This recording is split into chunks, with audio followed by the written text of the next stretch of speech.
जिस तरह से हम लोग और अन्य दिवस मनाते हैं उसी तरह से हम लोग योग दिवस मनाएंगे।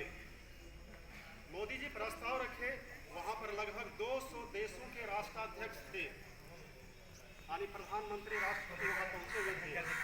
सबों ने स्वीकृति दे दी, एक साथ हाथ ऊपर कर बोले कि ठीक है, इससे सहमत है और हम लोग योग दिवस भी मनाएंगे।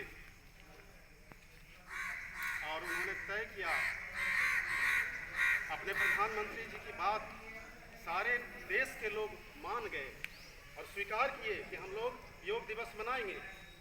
और उसी समय तय हुआ कि प्रत्येक वर्ष 21 जून को विश्व योग दिवस मनाएंगे और तब से लेकर आज तक योग दिवस मनाया जा रहा है। पहली बार योग दिवस 21 जून 2015 को मनाया गया पूरे विश्व में। 2015, 16, 17, 18, 19, 20, 21, 22, 8वां योग दिवस है। आज जो हम लोग मना रहे हैं ये 8वां योग दिवस है। तो हम लोग योग के बारे में थोड़ा सा विचार करेंगे कि योग क्या है। योग संस्कृत के युज धातु से बना है। युज में घय प्रत्यय करने से योग बनता है। योग का शाब्दिक अर्थ होता है जोड़ना और बढ़ाना। जोड़ना क्या है?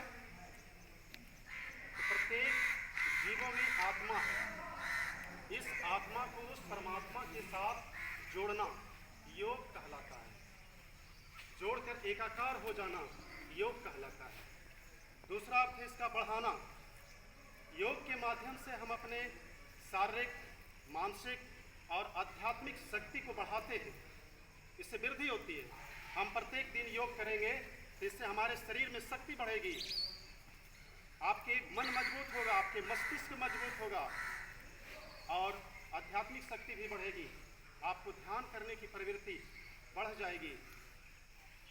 तो योग से बढ़ता भी है और योग से जुड़ता भी है। योग आप जिससे बोलते हैं ना कि 5 और 3 का योग क्या होगा? क्या होगा? 8। 5 जोड़ 3 कितना होगा? 8। तो 5 और 3 दोनों मिलकर 1 हो गया, 8 हो गया। 1 हो गया, जुड़ गया दोनों। उसी तरह से योग का अर्थ भी होता है जुड़ना। तो क्या चीज जुड़ना? इस आत्मा को योग साधना के द्वारा परमात्मा के साथ जोड़ देना, उसको योग कहते हैं।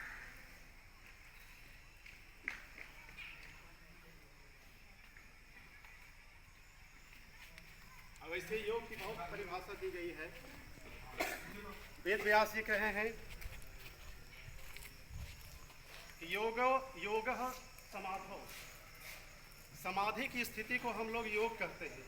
जब व्यक्ति समाधि प्राप्त कर लेता है तो उसको योग कहते हैं। योग दर्शन में कहा गया है योगस चित्तवृत्ति निरोधः। योग के माध्यम से अपने चित्त को, अपनी आत्मा को एकाकार करना, एक कर देना योग कहलाता है। श्रीमद् भागवत गीता में भी कहा गया है योगः कर्मसु कौशलम, कर्म की कुशलता ही योग है। आप जब अच्छा कर्म कीजिएगा, उसमें कुशलता हासिल कीजिएगा, उसी को योग कहा गया है। गीता के 5वां अध्याय में संन्यास योग और कर्म योग का वर्णन किया गया है।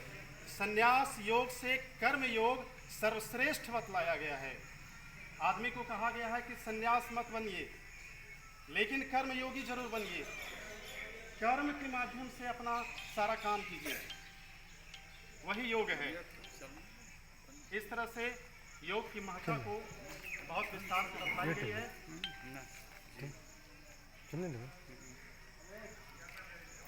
ले जाओ, वो उसको ले जाओ।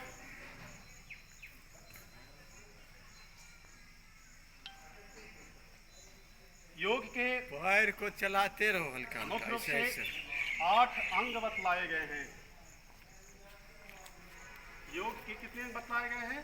8 अंग। जैसे हमारा शरीर है, हमारे शरीर में कई अंग हैं। हाथ है, पैर है, नाक है, मुंह है, आँख है, कान है, इस प्रकार से कई अंग हैं। उसी प्रकार से योग के 8 अंग हैं। 8 अंग हैं। कौन कौन सा अंग है? यम, नियम, पकड़िए तो आसन, पकड़िए प्राणायाम, पकड़ ले रही प्रत्याहार, ऐसे पकड़ ले रही है। ध्यान, धारणा और समाधि, ये 8 अंग हैं। इन 8 अंग में से हम लोग मात्र 2 का उपयोग करते हैं, बाकी सबका उपयोग नहीं करते हैं। मात्र 2 अंगों का उपयोग करते हैं, वो है आसन और प्राणायाम। और सब आज पूरा विश्व योग दिवस मना रहा है। इस योग दिवस में 2 का उपयोग करते हैं, आसन और प्राणायाम का।